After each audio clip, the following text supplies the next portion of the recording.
살면서 이런 생각 해본 적 없으신가요?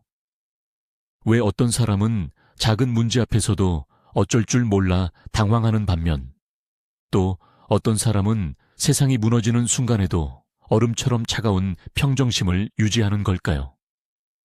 오늘은 우리도 그들처럼 흔들리지 않는 마음의 갑옷을 입는 법에 대해 이야기해 보려 합니다. 이번 영상의 주제는 스토아 학파는 왜 결코 두려움을 느끼지 않는가입니다.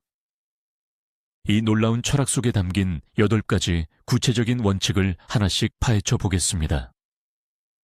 영상이 끝날 때쯤이면 여러분은 스트레스와 두려운 상황에 대처하는 방식을 완전히 바꿔놓을 실질적인 도구들을 손에 쥐게 될 것입니다. 자, 여기서 역설적인 사실 하나를 알려드릴게요. 역사상 가장 용감했던 사람들도 사실 감정이 없는 로봇은 아니었습니다. 그들은 단지 그 감정을 올바른 방향으로 돌리는 법을 알고 있었을 뿐이죠. 저는 오늘 공포란 우리 뇌가 습관적으로 만들어내는 환상에 불과하다는 놀라운 진실을 밝혀내려 합니다. 우리는 보통 두려움을 느끼는 것이 당연하다고 생각하죠. 하지만 만약 두려움이 사실 우리의 선택이라면 어떨까요? 지금 바로 댓글로 여러분의 생각을 남겨주세요. 우리가 스스로 공포를 선택한다는 말에 동의하시나요? 아니면 저와 논쟁할 준비가 되셨나요? 자, 이제 본격적으로 알아보겠습니다. 이 메커니즘이 어떻게 작동하는지 이해하려면 역사를 조금 들여다봐야 합니다. 스토아주의는 2000년 전 고대 그리스에서 시작되어 고대 로마에서 꽃을 피웠습니다. 이것은 상아탑 속 학자들만을 위한 따분한 철학이 아니었습니다. 아주 가혹한 현실에서 살아남기 위한 실전 생존 지침서였죠. 그 당시를 상상해 보세요. 전쟁과 전염병, 온갖 음모, 그리고 갑작스러운 재산이나 생명의 상실이 일상이었던 시대였습니다. 그런 환경에서 맑은 정신을 유지하는 것은 곧 생존과 직결된 문제였습니다. 이 철학을 정립한 주인공들은 정말 다양한 배경을 가졌습니다. 인생의 절반을 노예로 보낸 에픽테토스, 모든 것을 잃었던 화려한 정치인이자 부호였던 세네카, 그리고 끊임없는 전쟁 속에서 거대한 제국을 다스렸던 황제 마르쿠스 아우렐리우스까지 말이죠. 이들에겐 한 가지 공통점이 있었습니다. 바로 운명의 가혹한 매질 앞에서도 무너지지 않게 해주는 자신들만의 원칙을 세웠다는 것입니다.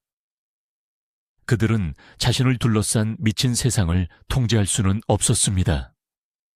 하지만 자신의 머릿속에서 일어나는 일만큼은 완벽하게 통제하는 법을 터득했습니다. 자, 처음부터 차근차근 짚어봅시다. 스토아 철학의 가장 중요하고도 단순한 제일 원칙은 바로 통제의 이분법입니다. 세상의 모든 일을 두 영역으로 나누는 굵은 선 하나를 상상해 보세요. 한쪽에는 내가 스스로 통제할 수 있는 것들이, 다른 한쪽에는 그 외의 모든 것들이 놓여 있습니다. 우리가 느끼는 공포는 언제나 이 두 번째 영역에 머뭅니다. 우리는 내 힘으로 어찌할 수 없는 것들을 두려워하죠. 경제 위기나 질병 혹은 타인의 시선 같은 것들 말입니다. 스토아 철학자들은 아주 명쾌한 진리를 깨달았습니다. 통제할 수 없는 일에 에너지를 쏟는 건 마치 맨손으로 거대한 태풍을 막으려는 것과 같습니다. 결국 기운만 빠지고 절망에 빠지게 될 뿐이죠. 그리고 그 절망은 곧 패닉으로 이어집니다. 그래서 두려움에서 벗어나는 첫 번째 단계는 생각을 명확하게 구분하는 것입니다. 두려움이 밀려올 때마다 스스로에게 물어보세요. 지금 이 상황을 내가 완전히 통제할 수 있는가? 만약 대답이 아니오라면 의식적으로 그 걱정을 놓아주어야 합니다. 여러분의 마음은 오직 자기 자신의 행동과 생각, 그리고 스스로의 선택에만 집중되어야 합니다. 현대 생활에서 이 첫 번째 원칙이 어떻게 적용되는지 보여주는 아주 좋은 사례를 하나 들어보겠습니다. 여러분의 커리어가 걸린 아주 중요한 회의에 가고 있다고 상상해 보세요. 그런데 설상가상으로 도로는 꽉 막혀 꼼짝도 할 수 없는 상황입니다. 보통 사람이라면 안절부절 못하며 초조해하기 시작할 겁니다. 경적을 울려대고 애꿎은 다른 운전자들에게 화풀이를 하겠죠. 식은땀을 흘리며 해고당하는 끔찍한 미래를 머릿속에 그리기도 합니다. 심장은 미친 듯이 뛰고 스트레스 지수는 정점에 달하며 오지 않은 미래에 대해 극심한 공포를 느끼게 됩니다. 이제 같은 상황을 스토아 철학자의 시선으로 바라봅시다. 그는 이 교통체증이 자신의 통제 범위를 벗어난 일이라는 것을 즉시 깨닫습니다. 차를 공중에 띄울 수도 흐르는 시간을 되돌릴 수도 없으니까요. 그래서 그는 불필요한 걱정을 멈춥니다. 대신 지금 당장 자신이 할 수 있는 일에 집중하죠. 전화를 걸어 늦을 수 있다고 미리 양해를 구하거나 이 시간을 활용해 유익한 오디오북을 듣습니다. 혹은 그저 깊은 호흡으로 마음을 가다듬기도 하죠. 상황은 똑같습니다. 하지만 한 사람의 내면에는 파괴적인 공포가 휘몰아치고 다른 사람의 내면에는 완벽한 평온함이 머뭅니다. 여기서 아주 널리 퍼진 오해 하나를 짚고 넘어갈까 합니다. 흔히들 스토아 철학자라고 하면 모든 일에 무심하고 감정이 없는 로봇 같은 사람들을 떠올리곤 하죠. 하지만 이건 완전히 틀린 생각입니다. 스토아주의는 결코 무관심을 가르치지 않거든요. 그들이 강조하는 건 에너지를 얼마나 현명하게 배분하느냐는 것입니다. 두려움이 없다고 해서 결과에 관심이 없다는 뜻은 아닙니다. 좋은 직장을 얻고 싶거나 가족을 지키고 싶은 마음은 누구나 간절할 것이고 이를 위해 여러분은 할 수 있는 모든 노력을 다할 겁니다. 다만 자신의 행복을 최종 결과에만 올가매지 않을 뿐입니다. 결과라는 건 때로 운에 좌우되기도 하니까요. 진정한 지혜란 내가 통제할 수 있는 일에 온 힘을 쏟고 그 이후의 일은 담담하게 받아들이는 데 있습니다. 세상의 확실한 보장을 요구하지 않게 되는 순간 두려움은 사라집니다. 실패가 더 이상 무섭지 않은 이유는 나의 가치가 운이 아니라 오직 나의 노력에 달려 있다는 걸 알기 때문입니다. 이것이 바로 우리를 자유롭게 하고 강력한 내면의 힘을 길러주는 놀라운 감각입니다. 이제 두 번째 규칙을 살펴보겠습니다. 바로 부정적 시각화입니다. 라틴어로는 프레메디타치오 말로룸 프레메디타치오 말로룸이라고 하죠. 이름만 들으면 조금 무섭게 느껴질 수도 있지만 사실 이것은 두려움을 이겨내는 가장 강력한 도구 중 하나입니다.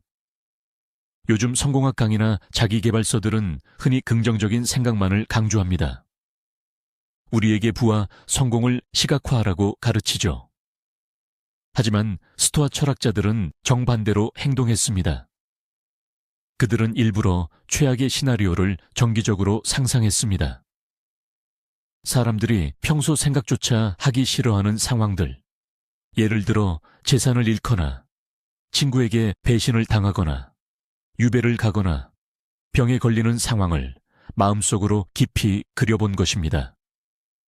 그들은 왜 이런 행동을 했을까요? 우울함에 빠지기 위해서였을까요? 아닙니다. 두려움이 가진 기습이라는 무기를 무력화하기 위해서였습니다. 두려움은 불확실성을 먹고 자랍니다. 나쁜 일이 예고 없이 닥칠 때 우리는 패닉에 빠지곤 하죠. 하지만 머릿속으로 그 시나리오를 미리 연습해 두었다면 어떻게 대처해야 할지 이미 알게 됩니다. 마음이라는 안전한 공간 안에서 그 충격을 미리 경험했기 때문입니다. 그래서 실제로 시련이 닥쳐왔을 때 여러분은 당황하지 않고 오히려 미소 지으며 그 고난을 맞이할 수 있게 됩니다. 현대적인 관점에서 부정적 시각화의 쉬운 예를 하나 들어보겠습니다.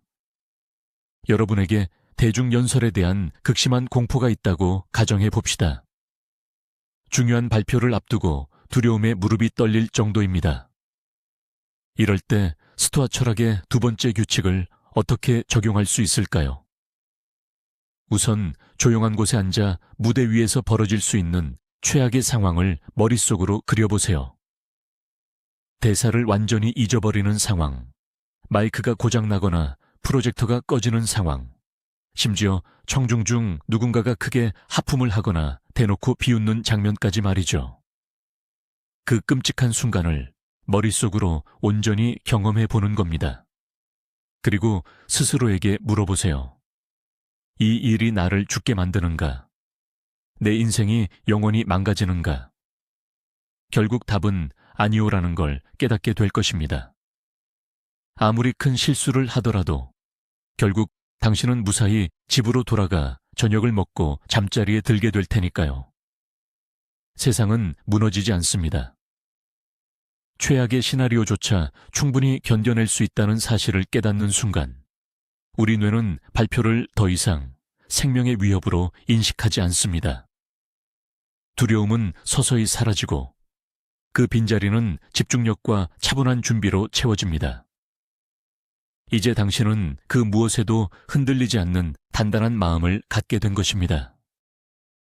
그렇다면 세 번째 규칙 뒤에 숨겨진 진정한 의미는 무엇일까요? 그것은 바로 운명을 사랑하라는 개념입니다. 라틴어로는 그 유명한 아모르 파티라고 하죠. 이는 단순히 고난을 묵묵히 견디는 것만을 의미하지 않습니다.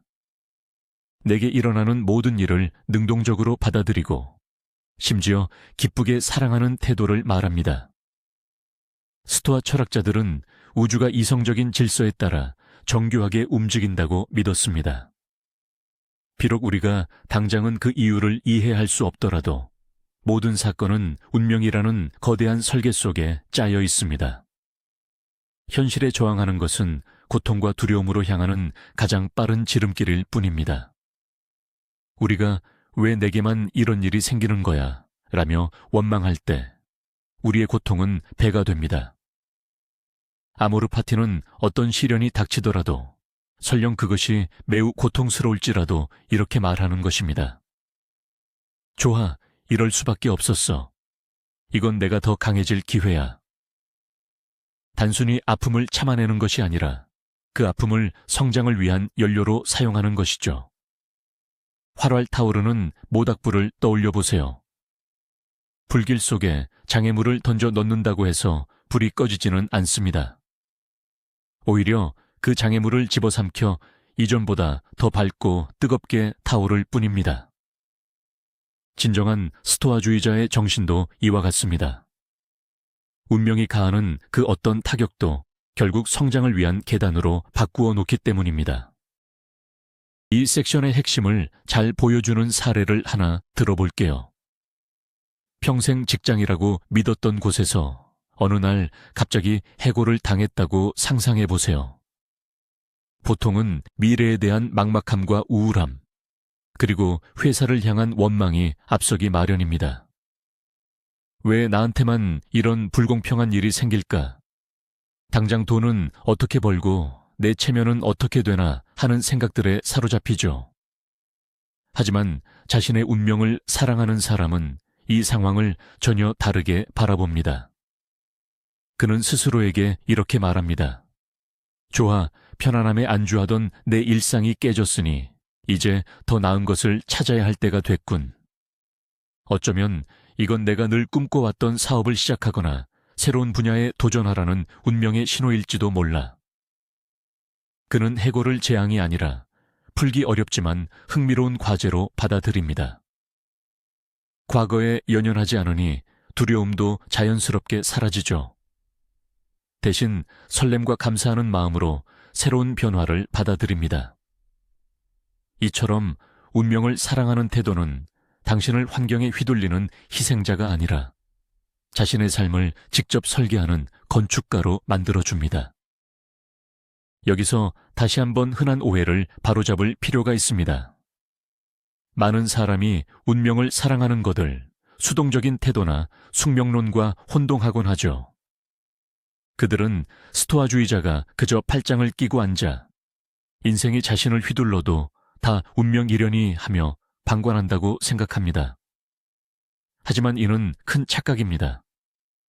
스토아주의자는 누구보다 능동적인 사람입니다. 차이는 단지 그 에너지를 어디로 향하게 하느냐에 있습니다. 예를 들어 집에 배수관이 터졌다고 가정해 봅시다. 운명을 사랑한다는 것이 소파에 앉아 집안이 물바다가 되는 걸 미소 지으며 구경하는 걸까요? 절대 아닙니다.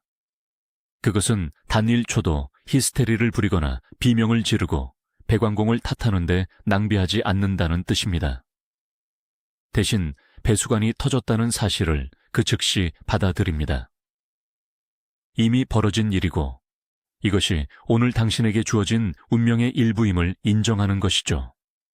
그리고는 차분히 연장을 챙겨 물을 잠그고 수리를 시작합니다.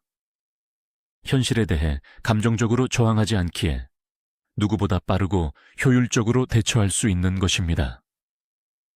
두려움이나 분노의 시간을 허비하지 않고 곧장 문제 해결로 뛰어드는 것. 그것이 진정한 스토아적 태도입니다. 스토아 철학의 네 번째 규칙은 사물을 있는 그대로 객관적으로 바라보는 것입니다. 이를 이른바 사물의 껍데기를 벗기는 기술이라고도 하죠. 우리가 느끼는 두려움은 대개 사건 그 자체 때문이 아니라 우리가 그 사건에 부여한 의미에서 비롯됩니다. 마르쿠스 아우렐리우스는 늘 스스로에게 이렇게 되뇌었습니다. 최고급 와인은 그저 발효된 포도즙일 뿐이며 황제의 화려한 보라색 관복도 결국 조개의 피로 물들인 양털 조각일 뿐이라고 말이죠. 사물에서 권위와 화려함 혹은 부정적인 평판을 걷어내고 나면 그것들은 그저 평범한 물건이나 사실로 돌아옵니다. 우리 뇌는 종종 작은 일을 크게 부풀리곤 합니다. 별것 아닌 상황에 최악이라거나 재앙 같은 자극적인 꼬리표를 붙여버리죠. 하지만 스토아학파는 두려운 상황일수록 이를 가장 단순하고 무미건조한 요소들로 잘게 분해하라고 가르칩니다. 어떤 대상을 감정이나 환상 없이 있는 그대로 직시하게 되면 그것은 더 이상 당신을 휘두를 힘을 잃게 됩니다. 결국 두려움은 명확한 논리 앞에서 힘없이 녹아내리기 마련입니다. 네 번째 규칙을 실제로 적용해 봅시다.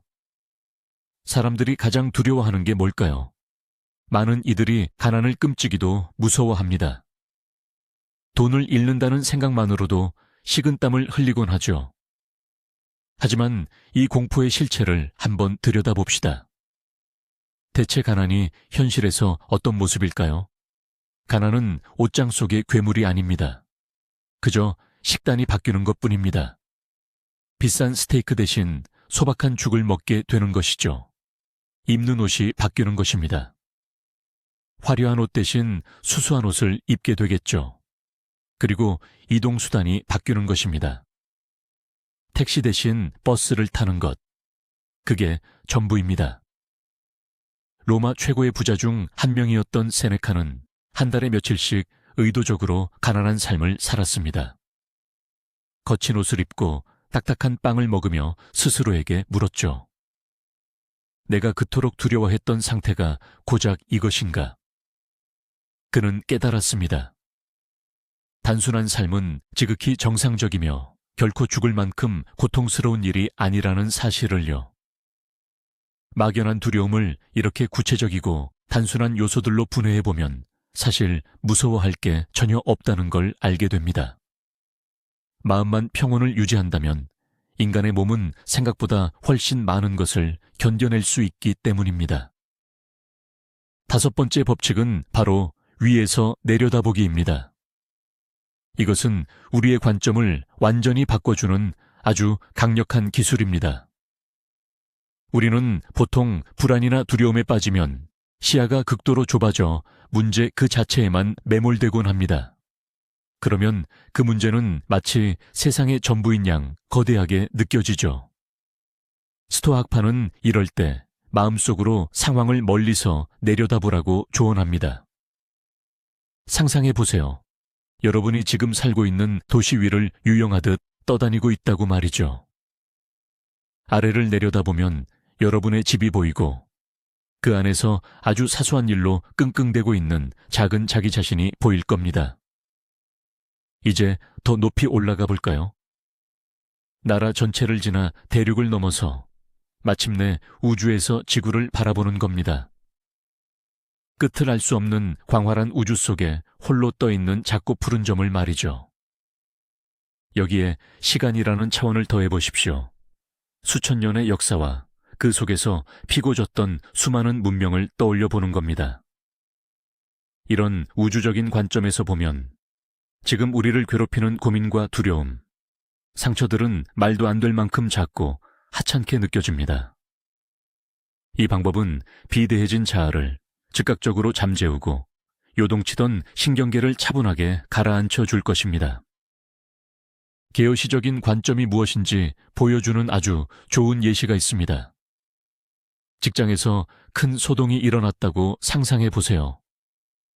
상사가 동료들 앞에서 당신에게 소리를 지르고 있습니다. 수치심과 공포가 밀려오고 자신의 평판이 바닥에 떨어질까봐 눈앞이 캄캄해집니다. 마치 세상이 끝난 것만 같은 기분이 들죠. 자, 이제 관점을 바꿔봅시다. 마음의 눈을 저 멀리 우주 밖 별들이 있는 곳까지 옮겨보세요. 그리고 그곳에서 아래에 있는 사무실 건물을 내려다보는 겁니다. 저기 작은 방 안에서 아주 작은 두 생명체가 서로를 향해 무언가 소리를 내지르고 있네요. 하지만 그들 주변에는 광활한 지구가 있고 수십억 명의 사람들이 각자의 삶을 바쁘게 살아가고 있습니다. 지구 어느 곳에는 비가 내리고 또 어디선가는 화산이 폭발하고 있죠. 이 수많은 사람 중 그 누구도 당신의 사무실에서 무슨 일이 일어나는지 전혀 관심이 없습니다. 100년만 지나도 당신과 상사, 그리고 그 건물조차 흔적 없이 사라질 겁니다. 아무도 당신을 기억하지 못하겠죠. 우주라는 거대한 스케일에서 보면 이토록 사소한 문제에 왜 당신의 소중한 에너지를 낭비해야 할까요? 내가 아주 작은 존재라는 사실을 깨닫는 것은 역설적으로 우리에게 엄청난 자유를 선물합니다. 타인의 시선이라는 감옥에서 완전히 벗어나게 해주죠. 6번째 규칙은 아마 가장 잘 알려진 원칙일 겁니다. 바로 메멘토 모리, 죽음을 기억하라는 것이죠. 현대인들에게 죽음을 늘 생각한다는 건 다소 우울하고 어둡게 느껴질 수 있습니다. 사실 우리 사회는 이 주제를 애써 외면하며 마치 영원히 살 것처럼 행동하곤 하죠. 하지만 스토아 철학자들은 죽음을 직시하는 것이야말로 두려움을 치유하는 최고의 약이라고 믿었습니다. 마르쿠스 아우렐리우스는 모든 일을 마치 인생의 마지막 순간인 것처럼 임하라고 조언했죠. 우리에게 주어진 시간이 한정되어 있다는 감각은 삶의 우선순위를 완전히 바꿔놓습니다. 내가 언제든 이 세상을 떠날 수 있다는 사실을 깨닫는 순간, 더 이상 사소한 골칫거리에 마음을 쓰지 않게 됩니다. 거절에 대한 두려움, 실패에 대한 공포, 혹은 남들에게 바보처럼 보일까봐 걱정하는 마음들. 이 모든 것들은 죽음이라는 거대한 마침표 앞에서 눈 녹듯 사라집니다. 죽음이 등 뒤에서 조언을 건넨다고 생각하면 삶은 놀라울 정도로 명확해집니다. 더 이상 중요한 결정을 뒤로 미루지 않게 되죠. 인생을 바꾸는 것도 두렵지 않습니다. 어차피 우리에게 일어날 수 있는 가장 두려운 일은 결국 언젠가 우리 모두에게 반드시 일어날 테니까요. 이 법칙을 예로 들어보겠습니다. 많은 사람들이 타인의 시선을 지나치게 의식하며 두려움 속에 살아갑니다.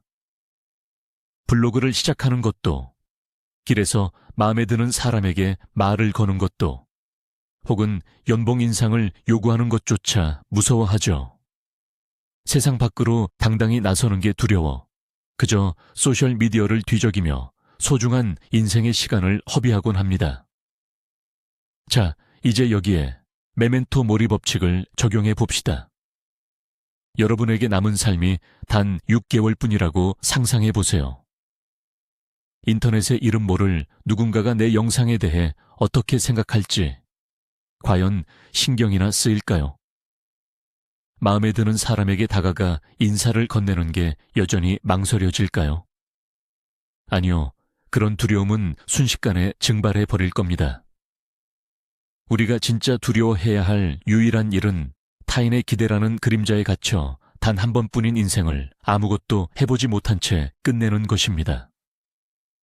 죽음을 기억한다는 것은 결코 우울한 생각이 아닙니다.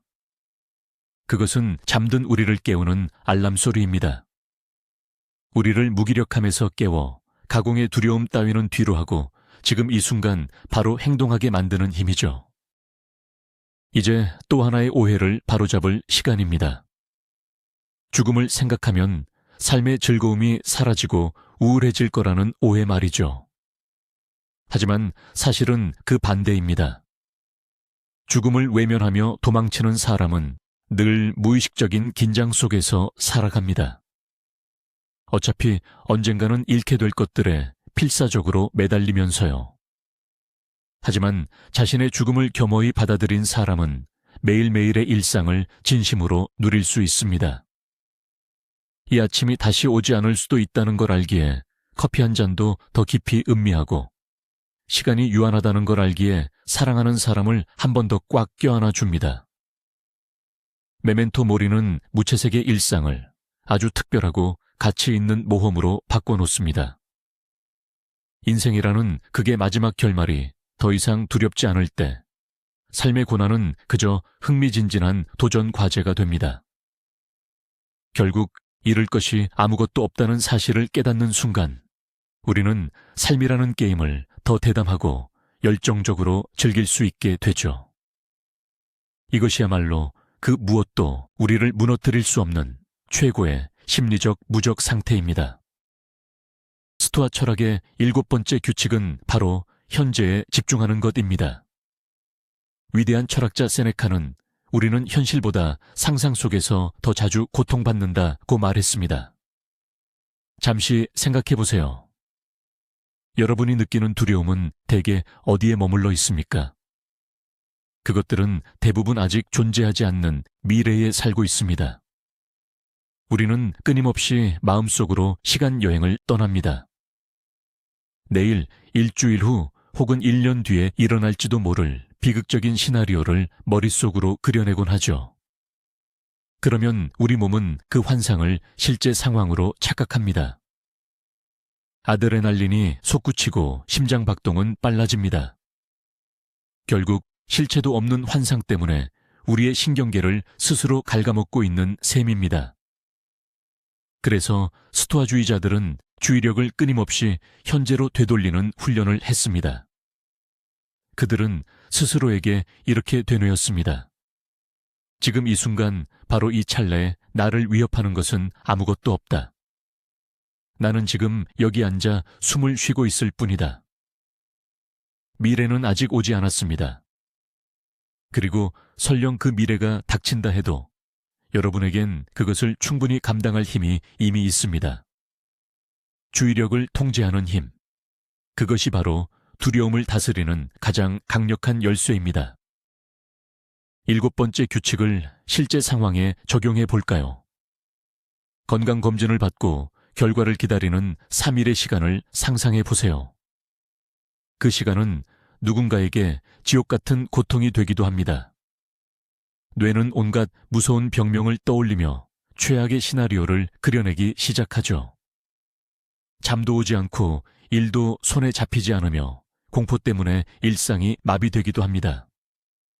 하지만 냉정하게 현실을 바라보세요. 지금 이 순간 당신은 그저 평소처럼 집에 있을 뿐입니다. 검사실에 놓인 시약병 때문에 당신의 건강 상태가 갑자기 변하는 건 아니니까요. 결국 당신을 괴롭히는 건 질병 그 자체가 아니라 아직 일어나지 않은 일에 대한 생각입니다. 이때 바로 현재에 집중하는 규칙을 사용해 보세요. 스스로에게 이렇게 말하는 겁니다. 검사 결과는 내 통제 밖의 일이야. 사실 확인이 된 다음에 행동해도 늦지 않아. 오늘 밤 내가 통제할 수 있는 건 어떤 영화를 볼지 정하고 가족과 오붓한 시간을 보내는 것뿐이야. 의식적으로 주의를 현재의 할 일로 돌리세요. 설거지를 하거나 강아지와 산책을 하거나 책을 읽으셔도 좋습니다. 마음이 자꾸만 두려운 미래로 도망치려 할 때마다 부드럽지만 단호하게 지금 여기로 다시 데려오시기 바랍니다. 마지막으로 8번째 규칙입니다. 미덕과 용기는 타고난 재능이 아니라 끊임없는 실천을 통해 만들어지는 습관입니다. 스토아 철학자들은 행동으로 옮기지 않는 지식은 아무런 가치가 없다고 믿었습니다. 아무리 좋은 책을 읽는다고 해서 두려움이 저절로 사라지지는 않습니다. 진정한 용기는 두려운 상황 속으로 직접 걸어 들어갈 때 비로소 길러지는 법입니다. 비록 무릎이 떨릴지라도 옳은 일을 선택하십시오. 그 과정이 반복될 때 당신의 내면은 더욱 단단해집니다. 두려움은 마법처럼 한순간에 사라지는 것이 아니라 당신의 용기 있는 행동 앞에서 한 걸음씩 물러나는 것입니다. 운동선수가 체육관에서 근육을 단련하듯 우리의 마음도 훈련이 필요합니다. 아주 작은 일부터 시작해 보세요. 조금은 불편하고 꺼려지는 일들에 도전하는 겁니다. 그렇게 스스로를 이겨낼 때마다 당신의 뇌는 나는 환경보다 강한 사람이다라는 강력한 신호를 받게 됩니다. 그러면 결국 두려움은 더 이상 당신을 조종하지 못하게 될 것입니다. 용기를 훈련하는 아주 확실한 방법 하나를 소개해 드릴게요. 직장에 무례하게 말을 내뱉는 동료나 상사가 있다고 가정해 봅시다. 보통은 갈등이 커지는 게 두려워 꾹 참고 침묵하게 되죠. 하지만 스토아 철학은 우리에게 용기 있고 정의로운 행동을 요구합니다. 감정적으로 대응하거나 싸우라는 게 아닙니다. 그저 차분하고 단호하게 이렇게 말하는 연습을 하는 겁니다. 그런 말투로 저를 대하지 마세요. 목소리를 조금 낮춰주시겠어요? 이 말을 내뱉는 순간 심장은 터질 듯이 뛰고 정말 무서울 거예요. 하지만 기억하세요. 이건 상대의 반응을 바꾸기 위해서가 아니라 나 자신의 기계를 기르기 위해 하는 겁니다. 설령 상대가 더 화를 낸다 해도 당신은 이미 내면의 승리를 거둔 것입니다. 비굴하게 굴복하지 않고 자유로운 인간으로서 당당히 행동했으니까요. 이렇게 한번 행동에 옮기고 나면 그 다음은 훨씬 쉬워집니다. 용기가 당신의 새로운 삶의 방식이 되는 거죠. 그렇게 두려움이 사라진 자리에는 깊은 자기 존중과 자부심이 채워지게 될 것입니다. 자, 이제 이 8가지 원칙을 하나로 정리해 보겠습니다. 보시다시피 스토아 철학은 단순히 머리로만 배우는 지루한 이론이 아닙니다. 그것은 삶의 거친 풍파로부터 우리를 보호해주는 가장 강력한 정신적 갑옷입니다. 통제 이분법은 불필요한 걱정을 덜어내줍니다. 부정적 시각화는 어떤 시련이 닥쳐도 의연할 수 있게 우리를 단련시키며 운명의 아모르 파티는 고난을 성장의 기회로 바꿔놓습니다. 객관적 시선은 우리를 괴롭히는 두려움이라는 환상을 깨뜨리고 우주적 관점은 눈앞의 고민을 아주 사소한 것으로 만들어줍니다. 죽음의 명상은 오늘을 더 용기 있고 치열하게 살아가게 하며 현재의 집중은 미래에 대한 막연한 불안을 잠재웁니다. 그리고 마지막으로 끊임없는 실천과 훈련이 이 모든 원칙을 우리 삶 속에 견고하게 뿌리내리게 합니다. 이 도구들을 일상에 적용하는 순간 여러분의 마음 주위에는 보이지 않지만 그 무엇도 뚫을 수 없는 단단한 방패가 생겨날 것입니다. 세상에는 앞으로도 수많은 일들이 일어날 것입니다. 누군가는 실수를 하고 경제는 요동치며 예상치 못한 난관이 앞길을 막아설 수도 있습니다. 하지만 여러분의 내면만큼은 그 어떤 외부의 충격에도 흔들리지 않는 고요하고 견고한 요새가 될 것입니다. 이제 여러분은 자신의 반응을 스스로 다스리는 삶의 진정한 주인이 될 것입니다. 여러분 인생에서 가장 결정적이었던 순간들을 한번 떠올려 보세요. 이제 여러분은 중요한 비밀 하나를 깨닫게 될 것입니다. 두려움이란 어둠 속에서 여러분을 습격하는 외부의 위협이 아닙니다. 그것은 단지 환상일 뿐이며 우리 마음이 만들어낸 산물에 불과하죠. 여기서 놀라운 반전은 두려움이라는 감옥의 문이 단 한 번도 잠긴 적이 없었다는 사실입니다. 그 열쇠는 처음부터 바로 여러분의 손에 쥐어져 있었습니다. 고대 스토아 철학자들의 지혜를 빌린다면 여러분은 언제든 그 감옥에서 당당히 걸어 나올 수 있습니다. 세상의 그 어떤 일에도 나만의 반응을 선택할 수 있다는 깨달음, 이것이야말로 내 삶을 주도하는 진정한 힘입니다. 이제 여러분은 더 이상 환경의 희생양이 아닙니다. 자기 인생이라는 배를 이끄는 당당한 선장입니다. 마지막으로 이 핵심 원칙을 꼭 기억하세요.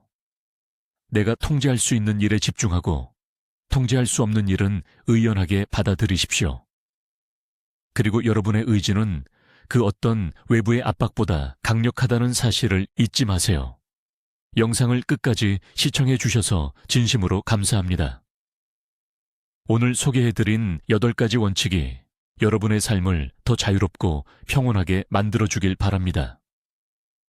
오늘 내용이 유익했다면 구독과 좋아요 부탁드립니다. 이제 여러분의 생각을 들려주세요.